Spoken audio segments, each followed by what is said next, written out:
بسم اللہ الرحمن الرحیم۔ حضرت یوسف علیہ السلام۔ اللہ تعالیٰ نے حضرت یوسف علیہ السلام کو طویل آزمائشوں کے بعد تخت مصر سے نوازا۔ اللہ تعالیٰ سورہ یوسف میں فرماتے ہیں، اور یوسف کے بھائی کنعان سے مصر میں غلہ خریدنے کے لیے آئے تو یوسف کے پاس گئے۔ یوسف نے ان کو پہچان لیا اور وہ اس کو نہ پہچان سکے۔ جب یوسف نے ان کے لیے ان کا سامان تیار کر دیا تو کہا کہ پھر آنا تو باپ کی طرف سے جو تمہارا ایک اور بھائی ہے اسے بھی میرے پاس لیتے آنا۔ کیا تم نہیں دیکھتے کہ میں ماپ بھی پورا دیتا ہوں اور مہمانداری بھی خوب کرتا ہوں؟ اور اگر تم اسے میرے پاس نہ لاؤ گے تو نہ تمہیں میرے ہاں سے غلہ ملے گا اور نہ تم میرے پاس آ سکو گے۔ انہوں نے کہا کہ ہم اس کے بارے میں اس کے والد سے تذکرہ کریں گے اور ہم یہ کام کر کے رہیں گے۔ اور یوسف نے اپنے خادموں سے کہا کہ ان کا سرمایہ یعنی غلے کی قیمت ان کے بوروں میں رکھ دو تاکہ جب یہ اپنے اہل و عیال میں جائیں تو اسے پہچان لیں، اور بعید نہیں کہ یہ پھر یہاں نہ آئیں۔ ان آیات میں حضرت یوسف علیہ السلام کے بھائیوں کا غلہ لینے کے لیے مصر میں آنے کا ذکر کیا گیا ہے۔ اس وقت قحط کے سال شروع ہو چکے تھے اور تمام علاقے قحط سے متاثر تھے۔ اس وقت مصر پر حضرت یوسف علیہ السلام کی حکومت قائم تھی۔ چنانچہ جب وہ لوگ آپ کی خدمت میں حاضر ہوئے تو آپ نے انہیں پہچان لیا، لیکن انہوں نے آپ کو نہ پہچانا، کیونکہ وہ یہ سوچ بھی نہیں سکتے تھے کہ آپ اس مقام و مرتبہ پر فائز ہو سکتے ہیں۔ اسی لیے آپ نے انہیں پہچان لیا لیکن وہ آپ کو نہ پہچان سکے۔ بائبل میں لکھا ہے، جب وہ لوگ آپ کی خدمت میں حاضر ہوئے تو آپ کو سجدہ کیا۔ جب ان کو غلہ دیا گیا تو پھر آپ نے اپنے نوکروں کو حکم دیا کہ وہ غلہ خریدنے کے لیے جو کچھ لائے ہیں وہ ان کی لا علمی میں ان کے سامان میں رکھ دیا جائے، تاکہ جب لوٹ کر اپنے اہل و عیال میں جائیں اور پونجیوں کو پہچان لیں تو بہت ممکن ہے کہ یہ پھر لوٹ کر آئیں۔ اس کی ایک وجہ یہ بیان کی گئی ہے کہ جب وہ وطن پہنچ کر غلے میں پونجی پائیں گے تو واپس کرنے ضرور آئیں گے، یا یہ وجہ ہے کہ آپ کو خطرہ تھا کہ شاید ان کے پاس مزید رقم نہ ہو جسے لے کر وہ دوبارہ غلہ لینے کے لیے آ سکیں، یا یہ وجہ کہ آپ کو غلہ کے عوض ان سے رقم لینا اچھا معلوم نہ ہوا۔ بھائیوں نے حسب وعدہ بنیامین کو ساتھ لے جانے کی درخواست کی تو حضرت یعقوب علیہ السلام نے درخواست کو سختی سے رد کر دیا، پھر بیٹوں کی منت سماجت اور پختہ وعدوں کے ساتھ بھیج دیا۔ اللہ تعالیٰ نے سورہ یوسف میں بیان فرمایا ہے، جب وہ اپنے باپ کے پاس واپس آئے تو کہنے لگے کہ ابا جان، جب تک ہم بنیامین کو ساتھ نہ لے جائیں گے ہمارے لیے غلے کی بندش کر دی گئی ہے، سو آپ ہمارے ساتھ ہمارے بھائی کو بھیج دیجئے تاکہ ہم پھر غلہ لائیں اور ہم اس کے نگہبان ہیں۔ یعقوب نے کہا کہ میں اس کے بارے میں تمہارا اعتبار نہیں کرتا، مگر ویسا ہی جیسا اس کے بھائی کے بارے میں کیا تھا، لہٰذا اللہ ہی بہتر نگہبان ہے اور وہ سب سے زیادہ رحم کرنے والا ہے۔ اور جب انہوں نے اپنا سامان کھولا تو دیکھا کہ ان کا سرمایہ ان کو واپس کر دیا گیا ہے۔ کہنے لگے کہ ابا جان، ہمیں اور کیا چاہیے، دیکھیے یہ ہماری پونجی بھی ہمیں واپس کر دی گئی ہے۔ اب ہم اپنے اہل و عیال کے لیے پھر غلہ لائیں گے اور اپنے بھائی کی نگہبانی کریں گے، اور ایک بار شتر زیادہ لائیں گے، جو ہم لائے ہیں تھوڑا ہے۔ یعقوب نے کہا کہ جب تک تم اللہ کا عہد نہ دو کہ اس کو میرے پاس صحیح سلامت لے آؤ گے، میں اسے ہرگز تمہارے ساتھ نہیں بھیجوں گا، مگر یہ کہ تم گھیر لیے جاؤ یعنی بے بس ہو جاؤ تو مجبوری ہے۔ جب انہوں نے ان سے عہد کر لیا تو یعقوب نے کہا کہ جو قول و قرار ہم کر رہے ہیں اس کا اللہ ضامن ہے، اور ہدایت کی کہ اے بیٹا، ایک ہی دروازے سے داخل نہ ہونا، اور میں اللہ کی تقدیر تو تم سے روک نہیں سکتا۔ بے شک حکم اسی کا ہے، اسی پر بھروسہ رکھتا ہوں، اور اہل توکل کو اسی پر بھروسہ رکھنا چاہیے۔ اور جب وہ ان مقامات سے داخل ہوئے جہاں سے داخل ہونے کے لیے باپ نے ان سے کہا تھا، تو وہ تدبیر اللہ کے حکم کو ذرا بھی ٹال نہیں سکتی تھی۔ ہاں، وہ یعقوب کے دل کی خواہش تھی جو انہوں نے پوری کی تھی، اور بے شک وہ صاحب علم تھے، کیونکہ ہم نے ان کو علم سکھایا تھا، لیکن اکثر لوگ نہیں جانتے۔ ان آیات میں حضرت یعقوب علیہ السلام نے اپنے بچوں کو حکم دیا کہ شہر میں ایک دروازے سے داخل نہ ہوں بلکہ الگ الگ دروازوں سے داخل ہوں۔ بعض حضرات کا قول ہے انہیں یہ حکم اس لیے دیا تھا کہ انہیں نظر نہ لگ جائے، کیونکہ وہ سب خوبصورت اور خوش شکل تھے۔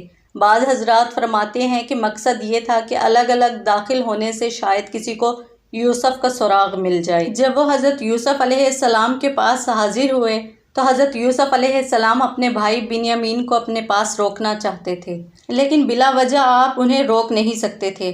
اللہ تعالیٰ سورہ یوسف میں فرماتے ہیں، اور جب وہ لوگ یوسف کے پاس پہنچے تو یوسف نے اپنے حقیقی بھائی کو اپنے پاس جگہ دی اور کہا کہ میں تیرا بھائی ہوں، سو جو سلوک یہ ہمارے ساتھ کرتے رہے ہیں اس پر افسوس نہ کرنا۔ جب یوسف نے ان کا سامان تیار کر دیا تو اپنے بھائی کے کجاوے میں پانی پینے کا پیالہ رکھ دیا۔ پھر جب وہ آبادی سے باہر نکل گئے تو ایک پکارنے والے نے آواز دی کہ اے قافلے والو، تم تو چور ہو۔ وہ ان کی طرف متوجہ ہو کر کہنے لگے کہ تمہاری کون سی چیز کھو گئی ہے؟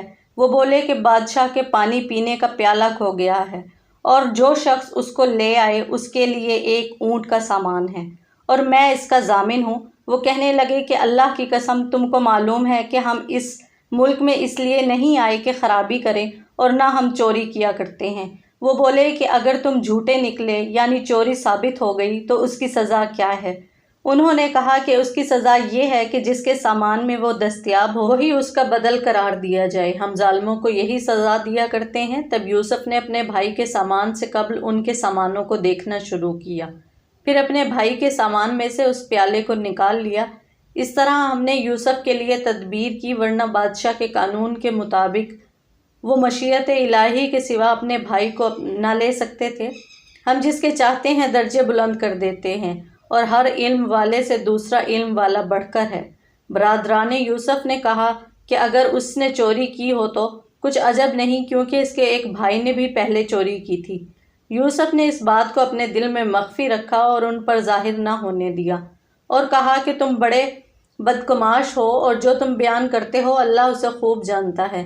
وہ کہنے لگے کہ اے عزیز، اس کے والد بہت بوڑھے ہیں اور اس سے محبت بھی رکھتے ہیں، سو اس کو چھوڑ دیجیے اور اس کی جگہ ہم میں سے کسی کو رکھ لیجیے، ہم دیکھتے ہیں کہ آپ احسان کرنے والے ہیں۔ یوسف نے کہا کہ اللہ پناہ میں رکھے کہ جس شخص کے پاس ہم نے اپنی چیز پائی اس کے سوا کسی اور کو پکڑ لیں، ایسا کریں تو ہم بڑے بے انصاف ہیں۔ ان آیات میں بیان کیا گیا ہے کہ جب وہ لوگ اپنے بھائی بنیامین کو لے کر اس کے سگے بھائی حضرت یوسف علیہ السلام کے پاس پہنچے تو آپ نے اسے اپنے قریب جگہ دی اور پوشیدہ طور پر اسے بتایا کہ آپ اس کے بھائی ہیں، اور اسے حکم دیا کہ ابھی یہ بات بھائیوں کو نہ بتائیں۔ پھر آپ نے ایک تدبیر کی تاکہ بنیامین کو دوسرے بھائیوں سے الگ کر کے اپنے پاس رکھ لیں۔ حضرت یوسف علیہ السلام نے اللہ کے حکم سے یہ کام کیا کیونکہ بادشاہ کے قانون کے مطابق وہ اپنے بھائی کو نہ لے سکتے تھے، یعنی اگر بھائی یہ اعتراف نہ کرتے کہ جس کے سامان سے پیمانہ نکلے اسی کو رکھ لیا جائے۔ جب بھائیوں نے دیکھا کہ پیمانہ بنیامین کے سامان سے نکلا ہے تو انہوں نے کہا اگر اس نے چوری کی تو تعجب کی کوئی بات نہیں، اس کا بھائی بھی پہلے چوری کر چکا ہے، یعنی انہوں نے حضرت یوسف علیہ السلام کو چور کہا۔ بعض مفسرین نے فرمایا ہے کہ جس چوری کی طرف وہ اشارہ کر رہے تھے وہ یہ تھی کہ حضرت یوسف علیہ السلام نے بچپن میں اپنے نانا کا بت چرا کر توڑ دیا تھا۔ بعض مفسرین کہتے ہیں کہ آپ کی پھوپھی کو آپ سے بہت محبت تھی، انہوں نے حضرت اسحاق علیہ السلام کا ایک کمر بند ان کے کپڑوں میں چھپا دیا، پھر تلاش کیا گیا تو ان کے پاس سے نکلا۔ انہیں تو معلوم نہیں تھا کہ یہ کیوں کیا جا رہا ہے۔ پھوپھی محبت کی وجہ سے چاہتی تھیں کہ آپ اس کے پاس رہیں، اس لیے یہ تدبیر کی۔ جب وہ لوگ بنیامین کو حضرت یوسف علیہ السلام سے چھڑانے میں ناکام ہو گئے تو تنہائی میں بیٹھ کر مشورہ کرنے لگے۔ اللہ تعالیٰ سورہ یوسف میں فرماتے ہیں جب وہ اس سے نا امید ہو گئے تو الگ ہو کر صلاح کرنے لگے۔ سب سے بڑے نے کہا کیا تم نہیں جانتے کہ تمہارے والد نے تم سے اللہ کا عہد لیا ہے اور اس سے پہلے بھی تم یوسف کے بارے میں قصور کر چکے ہو، سو جب تک والد صاحب مجھے حکم نہ دیں میں تو اس جگہ سے ہلوں گا نہیں، یا اللہ میرے لیے کوئی اور تدبیر کرے اور وہ سب سے بہتر فیصلہ کرنے والا ہے۔ تم سب والد صاحب کے پاس جاؤ اور کہو کہ ابا جان، آپ کے صاحبزادے نے وہاں جا کر چوری کی اور ہم نے تو اپنی دانست کے مطابق آپ سے عہد کیا تھا، مگر ہم غیب کی باتوں کے جاننے اور یاد رکھنے والے تو نہیں تھے، اور جس بستی میں ہم ٹھہرے تھے یعنی وہاں اہل مصر سے اور جس قافلے میں ہم آئے ہیں اس سے دریافت کر لیجئے، اور ہم اس بیان میں بالکل سچے ہیں۔ جب انہوں نے آ کر یہ بات یعقوب سے کہی تو انہوں نے کہا کہ حقیقت یوں نہیں ہے، بلکہ یہ بات تم نے اپنے دل سے بنا لی ہے، بس صبر ہی بہتر ہے، ہو سکتا ہے کہ اللہ ان سب کو میرے پاس لے آئے، بے شک وہ دانا اور حکمت والا ہے۔ پھر ان کے پاس سے چلے گئے اور کہنے لگے ہائے افسوس یوسف، ہائے افسوس، اور رنج و الم میں اس قدر روئے کہ ان کی آنکھیں سفید ہو گئیں اور ان کا دل غم سے بھر رہا تھا۔ بیٹے کہنے لگے کہ واللہ اگر آپ یوسف کو اسی طرح یاد کرتے رہیں گے تو یا تو بیمار ہو جائیں گے یا جان ہی دے دیں گے۔ انہوں نے کہا کہ میں تو اپنے غم و اندوہ کا اظہار اللہ سے کرتا ہوں اور اللہ کی طرف سے وہ باتیں جانتا ہوں جو تم نہیں جانتے۔ بیٹا یوں کرو کہ ایک دفعہ پھر جاؤ اور یوسف اور اس کے بھائی کو تلاش کرو اور اللہ کی رحمت سے نا امید نہ ہونا، بلا شبہ اللہ کی رحمت سے بے ایمان لوگ نا امید ہوا کرتے ہیں۔ حضرت یوسف علیہ السلام کے بھائی حضرت یوسف علیہ السلام کے پاس ایک مرتبہ پھر جاتے ہیں۔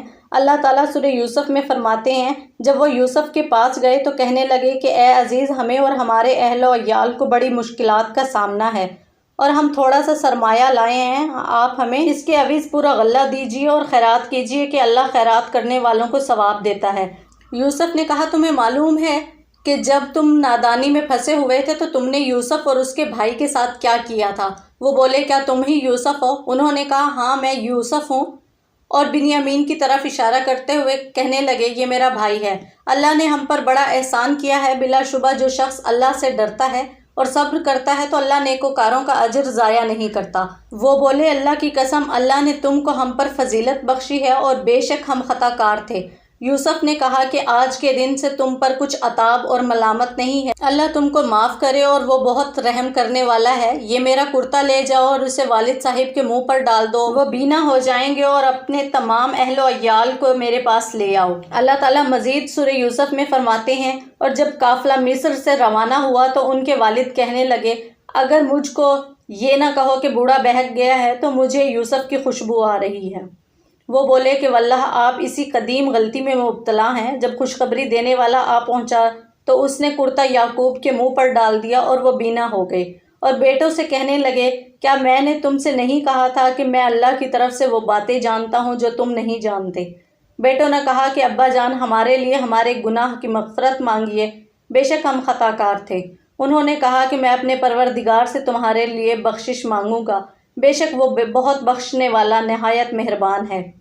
حضرت عبداللہ بن عباس رضی اللہ تعالیٰ عنہ بیان کرتے ہیں کہ جب قافلہ روانہ ہوا تو ایک ہوا چلی جس سے یوسف علیہ السلام کی قمیص کی خوشبو حضرت یعقوب علیہ السلام تک پہنچ گئی۔ پھر جب حضرت یعقوب علیہ السلام اہل و عیال کے ساتھ مصر پہنچے اور حضرت یوسف علیہ السلام کی ملاقات کے وقت سب نے انہیں سجدہ کیا تو حضرت یوسف علیہ السلام کے خواب کی تعبیر سچ ثابت ہو گئی۔ پھر حضرت یوسف علیہ السلام نے اپنے تمام احوال کو اپنے والد سے بیان کیا۔ اللہ تعالیٰ سورہ یوسف میں فرماتے ہیں، جب یہ سب لوگ یوسف کے پاس پہنچے تو یوسف نے اپنے والدین کو پاس بٹھایا اور کہا، مصر میں داخل ہو جائیے، اللہ نے چاہا تو خاطر جمع سے رہیے گا۔ اور انہوں نے اپنے والدین کو تخت پر بٹھایا اور سب یوسف کے آگے سجدے میں گر پڑے۔ اس وقت یوسف نے کہا، ابا جان، یہ میرے اس خواب کی تعبیر ہے جو میں نے بچپن میں دیکھا تھا۔ میرے پروردگار نے اسے سچ کر دیا اور اس نے مجھ پر بہت سے احسان کیے ہیں کہ مجھ کو جیل سے نکالا اور اس کے بعد کہ شیطان نے مجھ پر اور میرے بھائیوں میں فساد ڈال دیا تھا، آپ کو گاؤں سے یہاں لایا۔ بے شک میرا پروردگار جو چاہتا ہے تدبیر کرتا ہے، بلا شبہ وہ بڑا دانا اور نہایت حکمت والا ہے۔ پھر یوسف نے اللہ سے دعا کی، اے میرے پروردگار، تو نے مجھے حکومت دی اور خوابوں کی تعبیر کا علم بخشا۔ اے آسمانوں اور زمین کے پیدا کرنے والے، تو ہی دنیا اور آخرت میں میرا کارساز ہے۔ تو مجھے دنیا سے اپنی اطاعت کی حالت میں اٹھانا اور آخرت میں اپنے نیک بندوں میں شامل کرنا۔ حضرت عبداللہ بن عباس رضی اللہ تعالیٰ عنہ کا ایک قول روایت کیا جاتا ہے، یوسف علیہ السلام سے پہلے کسی نبی نے موت کی تمنا نہیں کی تھی، اور ہماری شریعت میں موت کی دعا کرنا منع ہے، البتہ فتنوں کے وقت جائز ہے، جیسا کہ حضرت ابن عباس رضی اللہ تعالیٰ عنہ کی حدیث میں ہے، یا اللہ، جب تو لوگوں کو فتنے میں ڈالنا چاہے تو ہمیں فتنہ میں مبتلا کیے بغیر فوت کر لینا۔ اور حضرت مریم علیہ السلام نے فرمایا، کاش میں اس سے پہلے بھی مر گئی ہوتی اور لوگوں کی یاد سے بھی بھولی بسری ہوتی۔ حضرت علی رضی اللہ تعالیٰ عنہ نے بھی اس وقت موت کی تمنا کی تھی جب معاملات گمبھیر ہو گئے، فتنہ بہت بڑھ گیا، جنگ و جدل میں شدت پیدا ہو گئی اور طرح طرح کے اختلافات پیدا ہو گئے۔ امام بخاری رحمۃ اللہ علیہ نے بھی اس وقت موت کی تمنا کی تھی جب آپ کو مخالفین کی طرف سے بہت زیادہ تکالیف پیش آئیں۔ حضرت انس رضی اللہ تعالیٰ عنہ سے روایت ہے کہ آپ صلی اللہ علیہ وآلہ وسلم نے فرمایا، کوئی شخص مصیبت نازل ہونے پر موت کی تمنا ہرگز نہ کرے، اگر وہ نیکی کرنے والا ہے تو شاید مزید نیکیاں کر لے، اور اگر گناہ گار ہے تو ممکن ہے کہ آئندہ زندگی میں باز آ جائے، بلکہ اسے یوں کہنا چاہیے، اے اللہ، مجھے اس وقت تک زندہ رکھ جب تک زندگی میرے لیے بہتر ہو، اور مجھے اس وقت فوت کر جب وفات میرے لیے بہتر ہو۔ اللہ تعالیٰ سورہ بقرہ میں فرماتے ہیں، بھلا جس وقت یعقوب وفات پانے لگے تو تم اس وقت موجود تھے جب انہوں نے اپنے بیٹوں سے پوچھا کہ میرے بعد تم کس کی عبادت کرو گے؟ تو انہوں نے کہا کہ آپ کے معبود اور آپ کے باپ دادا ابراہیم اور اسماعیل اور اسحاق کے معبود کی عبادت کریں گے، جو معبود یکتا ہے اور ہم اسی کے حکم بردار ہیں۔ حضرت یوسف علیہ السلام اپنے والد کی میت کو حبرون لے گئے اور اس غار میں جا کر دفن کیا جو حضرت ابراہیم علیہ السلام نے خریدی تھی۔ پھر جب حضرت یوسف علیہ السلام کی وفات کا وقت آیا تو آپ نے وصیت کی کہ جب وہ لوگ مصر سے نکلیں تو ان کی میت کو ساتھ لے جا کر آبائے کرام کے ساتھ دفن کریں۔ چنانچہ انہوں نے آپ کی میت کو حنوط کر کے تابوت میں رکھ لیا۔